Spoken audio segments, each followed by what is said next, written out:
তুমি যে নিজেই তার হাতে তোমার সম্ভ্রম তুলে দিয়ে তার কাছে তোমাকে সস্তা করে দিয়েছ। তোমার এই ব্যবহৃত শরীরকে সতীত্বের মিথ্যা মোড়কে পেঁচিয়ে তাকে উপহার দেবে। এরপর পুরুষ জাতিকে গালি দিয়ে বাবা মা এখন যার সাথে বিয়ে দিবে তাকেই বেছে নিয়ে চুপ থাকবে।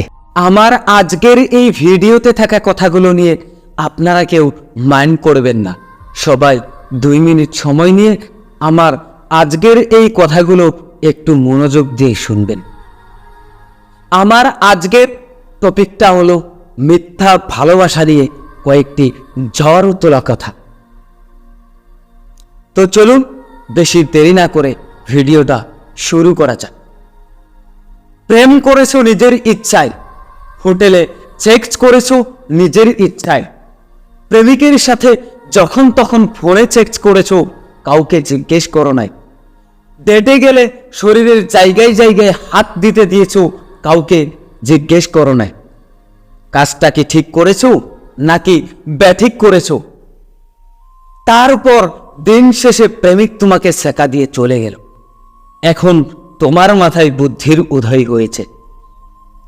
এখন বলছো যে পৃথিবীর সব ছেলেরাই খারাপ। তুমি যে খারাপ ছেলেটাকে বেছে নিয়েছিলে তা তো বলো না। তোমাদের তো এসব লুচ্চা ছেলেরই পছন্দ, যারা লুতুপুতু কথা বলে মেয়ে পটাতে পারে। কখনো কি বোঝার বা জানার চেষ্টা করেছো যে একজন ছেলের পার্সোনালিটি বলতে কি বোঝায়? যেই ছেলে তোমার পিছে ঘুরে তোমাকে ইমপ্রেস করছে, তার কি ভরসা যে সে অন্য মেয়ের পিছে ঘুরবে না? কিন্তু না, এসবের পরও তুমি যে নিজেই তার হাতে তোমার সম্ভ্রম তুলে দিয়ে তার কাছে তোমাকে সস্তা করে দিয়েছ, সেটা তো আর স্বীকার করবে না। তাই বোন, আমি বলছি শুনুন, ওই ছেলে নিশ্চিত বাইরে বলে বেড়াবে যে ওই মেয়েটা ভালো না, আমিও করছি। এই কথা তো আর মিথ্যা না। তাকে এই কথা বলার সুযোগ দিল কে? তুমিই তো না, অন্য কেউ দিয়েছে। তোমার এই ব্যবহৃত শরীরকে সতীত্বের মিথ্যা মোড়কে পেঁচিয়ে তাকে উপহার দেবে। এরপর পুরুষ জাতিকে গালি দিয়ে বাবা মা এখন যার সাথে বিয়ে দিবে তাকেই বেছে নিয়ে চুপ থাকবে। হ্যাঁ, বাবা মা যা করে সন্তানের ভালোর জন্যই করে। যেই ছেলেটিকে বিয়ে করে জীবন কাটিয়ে দিবে সেও একটি পুরুষ।